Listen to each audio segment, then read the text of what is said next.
Hi, I'm Kale, and welcome to the second episode of Crate Digging. This week's episode is Tommy by The Who. This is actually an original pressing from 1969, so that's kind of cool. This pressing's really odd. It's like it was made for one of those turntables that like automatically switches that were really popular in the late 60s. So side 1 is backed with side 4, and then side 2 and side 3 is its own record. It makes it very hard to listen to in just one sitting, but yeah. Tommy is The Who's fourth studio album, released in May of 1969. The personnel of the album is Roger Daltrey on vocals and harmonica, Pete Townshend on guitar and various other strange little instruments and vocals, John Entwistle on bass guitar, French horn, and vocals, and Keith Moon on drums, various percussion instruments, and vocals. Tommy is interesting. It's like a concept album in the form of a play, and it's widely considered the first rock opera of sorts, in which it's one album dedicated to one larger narrative. Townsend experimented with rock operas and songs like A Quick One While He's Away and Rael. I personally consider Quick One While He's Away to be the former precursor of Tommy, because it's sort of like a suite where it's different sections and it has one larger narrative. The main idea for a rock opera came in 1965 or 1966 when Pete Townshend made a little joke demo called Gratis Amatis, where it was just kind of a bunch of voices chanting Gratis Amatis with rock guitars, with electric guitars playing in the background. Their producer Kid Lambert joked and called it a rock opera, and Pete Townshend was like, yes. Much of the album was written in the summer of 1968 by Pete Townshend, and Pete Townshend actually spilled the beans on the entire plot of the album in a Rolling Stone interview from August of 1968, a full month before they even started recording. They started recording September 19th, 1968, with breaks in the middle to tour and appear on the Rolling Stones Rock and Roll Circus. Recording wrapped up around March of 1969, and it was extremely experimental for The Who.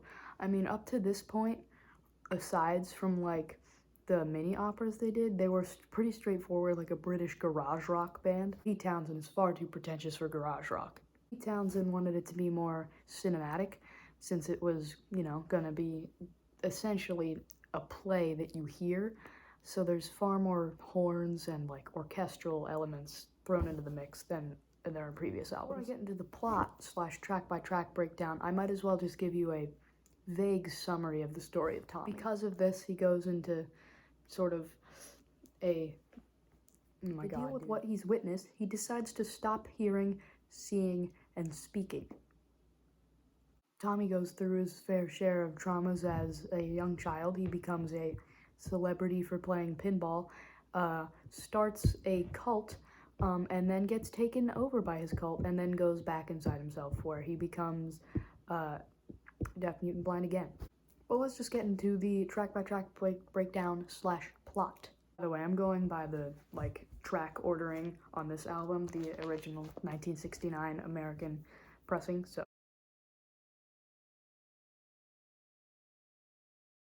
track number 1 on Tommy is an overture, and it's exactly what it sounds like. It's an overture of just all of the songs throughout the album sort of mashed into one orchestral cinematic thing. Towards the end of the song, it talks about how Captain Walker is missing in action with a number of men, and that he'll never meet his unborn child. This immediately segues into It's a Boy, where it's just a nurse telling Mrs. Walker that it is in fact a boy. And then after this, it goes into 1921 / You Didn't Hear It, where basically this is presumed maybe 6 years later. Tommy's mother is now with another man, and they're living a somewhat happy life when, Tommy's dad is back for somehow. I don't know how. Went missing 6 years ago in war, and now he's just back again. you know, it happens sometimes. But anyway, Tommy's dad is like not taking any of this and just kills Mrs. Walker's lover. And now, of course, this distresses Mrs. Walker, but her number one concern is, what about the boy? What about the boy? What about the boy? He saw it all. Really stupid. She's most concerned about Tommy, so naturally, as you do, Mrs. Walker and Mr. Walker just start screaming in Tommy's face that he didn't actually see it or hear it, and he won't say anything to no one. That's the obvious solution there. And then this berating from his parents is what causes him to go inward on himself and become the good old deaf, dumb, and blind boy we all know and love. The next track is Amazing Journey, which a narrator describes how Tommy is now in fact deaf, dumb, and blind, and interprets everything through vibrations and then turns that into music in his mind, which Amazing Journey then segues into Sparks, which is an instrumental track detailing just what he sees on a daily basis, but it's music. Next track is Eyesight to the Blind, which is actually a Sonny Boy Williams cover, but they took it and made it their own because it does indeed fit. Basically, in this song, Tommy's parents just come across this guy who's like, your kid can't do anything. Well, my wife is pretty cool, and my wife can actually make him not do that anymore. Without hesitations, Tommy's parents are like, we'll think about it. We'll think about it for 2 tracks. Fake about it too. He's just like, she can heal you. I swear she can. And then Tommy's parents are just like, she can heal him. Next song is Christmas. This one's kind of dark, actually. Basically, it's just the first half is just Tommy's parents being like, oh boy, isn't Christmas just so great? It's, you know, waking up on Christmas morning, run to the tree, open presents. Well, our son can't see, hear, or speak. So how is he gonna do any of that? And how is he gonna know who Jesus is? How is he gonna do the religion? Son's gonna go to hell because he can't hear, see, or speak. Oh, woe is us. And then Tommy's dad just gets all in his face and is like, Tommy, can you hear me? Tommy? Like, bro, we've already established he can't hear. No, he can't, stupid. In the segment after the Tommy Can You Hear Me part in Christmas, is the chant, which is Tommy in his mind saying, which is see me, feel me, touch me, heal me, which is repeated throughout the album in 3 other songs. Oh my god, my hair's actually driving me insane right now. The next song is one of the most dark songs on this album, Cousin Kevin. Cousin Kevin was written by the bassist John Entwistle and sung by him as well. Basically, it's just Tommy's cousin Kevin comes over and just brutalizes the dude. Puts his head in the bath, leaves him outside, pushes him at the top of the stairs. Like, bro, why? It's not as dark as the other John Entwistle song on here, though. The song's kind of cool, too. It has, like, a weird... I can't tell if it's actually sitar or it's just a guitar making it sound like sitar, but it's cool. Really buried in the background, though. Next song is The Acid Queen, where basically the eyesight to the blind guy, this is his wife. And, you know, Tommy's parents were like, yeah, we'll check it out. Well, the thing that they were checking out, they just dosed Tommy with acid. They think that's gonna work him. They think that's gonna work. They think it's gonna help him not be, like, senseless. I don't think it helps. Or that is Underture, which is a 9-minute track, instrumental track, which is basically just, it's supposed to be what Tommy sees on his acid trip, but he can't see, so it's actually music. This is the more dark John Entwistle song, Do You Think It's Alright and Fiddle About. Basically, Tommy's parents go out on a little date night and they leave Tommy with his Uncle Ernie, and Uncle Ernie, he abuses Tommy. What makes it even weirder is that Uncle Ernie comes back as a secretary to Tommy in the last 2 songs. The song is the one that everyone knows and loves, that classic rock stations just won't stop playing, Pinball Wizard. Basically, Tommy realizes that he can feel vibrations better, so he just plays pinball really well. And this guy just kind of fiends over how good he is at pinball the whole song. There's a doctor is just a tiny little like ragtime thing. Tommy's dad's like, I found a doctor. He can cure the boy. How many times have you said that, Pops? And there's Go to the Mirror, which is basically a doctor being like, yeah, so he's not actually deaf, dumb, and blind. He's just choosing to not see, speak, or hear. What does it even mean? But apparently if he looks in a mirror, he can see himself, but nothing else, just himself. And at the end of this song, there's the Gazing at You chant, which appears at the end of the very last song too. It's sort of like See Me, Feel Me. The next song is Tommy, Can You Hear Me, which is a little upbeat guitar tune, and it's Tommy's mom just waiting at him by the mirror like, hey Tommy, can I get you a snack? Hey Tommy, you want to read a book or something? Hey Tommy. Tommy realizes that it's not working, leads into the next song, Smash the Mirror. Smash the Mirror, it's just Tommy's mom immediately after badgering Tommy, being like, you're just a little meanie. You're ignoring me. Why are you ignoring me? Cause you can't see, speak, or hear, bro. And then she's all like, you know what, screw this, I'm gonna break the mirror. I'm gonna break the mirror, you can't even see yourself anymore.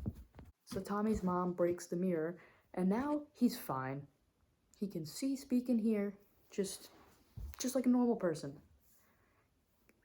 Oh my god. The next song is Sensation, where Tommy is now like, whoa, this seeing thing's pretty cool. I'm going to become a religious figure.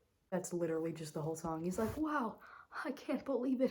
I can see, I can speak, I can hear. I'm Jesus Christ. On this Miracle Cure, which is literally just an 11-second song about just a little newsboy being like, oh my god, the pinball wizard can speak. Wild stuff, man. This clip is literally longer than the song. And after that, we have Sally Simpson, which basically is it's a narrator again.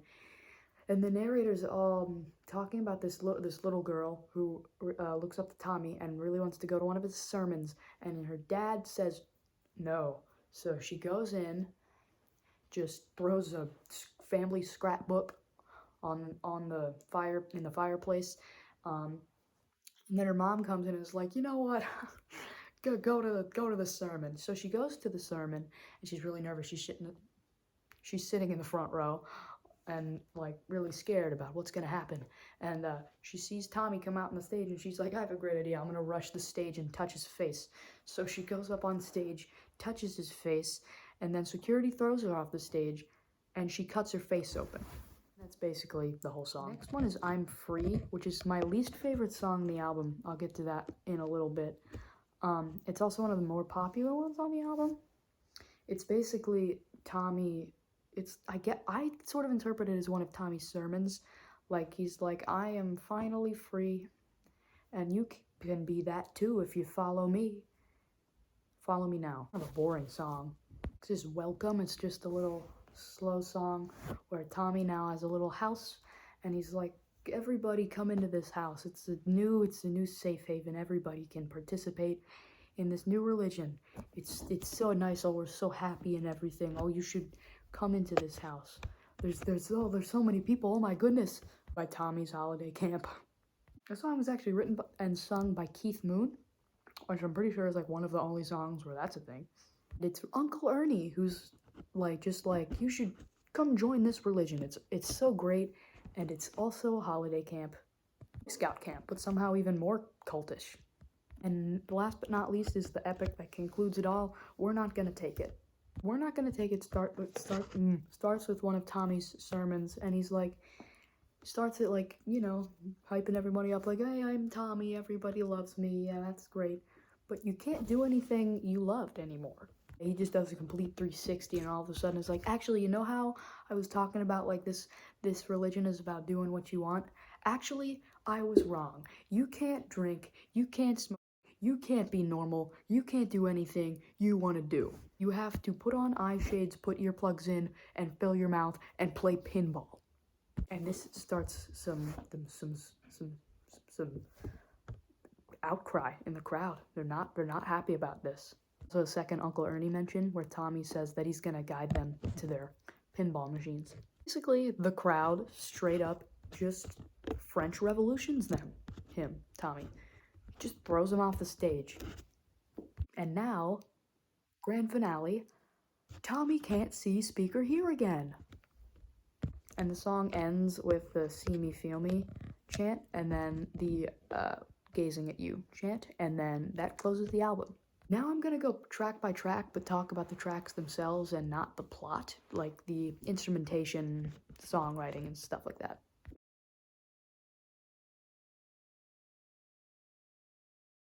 Overture is interesting because it's like insanely orchestral. You know, it's like the band is there, but it's very limited. It's like mostly, you know, French horns and strings and stuff, and then like the ending part with just acoustic guitar. It's like if you showed a Who fan that from like even just like a year and a half previous, they'd be like, this is not the Who. This is like some John Williams band. I don't think John Williams was famous then, but you know what I mean. It feels so not the Who, and just for the time, and that's not a bad thing. In fact, that's one of the best things I think of this album has to it is it marks the prog like pop rock era that would define the 70s and early 80s. It's a Boy in 1921 are like some of the most important songs plot-wise on the album, but just like lyricism wise and such or instrumentation, it's nothing much. So it is alarming, and it like when if you're listening to it and you hear that, it's like, okay, this is like a play now. This is their people are speaking but in singing form, where the rock opera part comes in. Amazing Journey and Sparks is one of my favorite songs in the album because the instrumentation on the beginning, the Amazing Journey part, where it's like a reversed, I guess, hi-hat it might be, is really cool, and I think they should have used reversed stuff a lot more in Tommy. Missed opportunity. It's also a very different vocal range for Roger Daltrey to be using in the song. He's usually either really shrill or really like booming, and this is like sort of like a falsetto. Eyesight to the Blind is sort of Led Zeppelin-y in the way that it is like a blues cover, but it's like electrified and more amped up. I could totally see Led Zeppelin doing an Eyesight to the Blind cover just like this. There's something cool in it that comes up in Christmas again during the Tommy Can You Hear Me part. The bass line between the breaks are exactly the same, which I think is kind of cool. Christmas is also one of my favorite songs on the album, but it totally could pass as like something from like The Who Sells Out from 1967. It is a bit old Who-ish, but it's not very experimental like a majority of the songs on this album, like in Who-wise. Cousin Kevin lyrically is actually kind of genius, the way it's like written from how it sounds like a 10-year-old child would like speak to a younger like cousin or something, like really childish but also like really evil. Like I said, I really like that like sitar that's really just kind of buried in the back for some reason. Acid Queen is a great song, but it lacks a certain emotion from Pete Townshend's voice, because Pete Townshend, he has an okay voice, but not anything great. The version that is superior is the Tina Turner version of Acid Queen, which is actually in the Tommy movie, which I'll talk about more in a few minutes. But that is a far superior version to the original.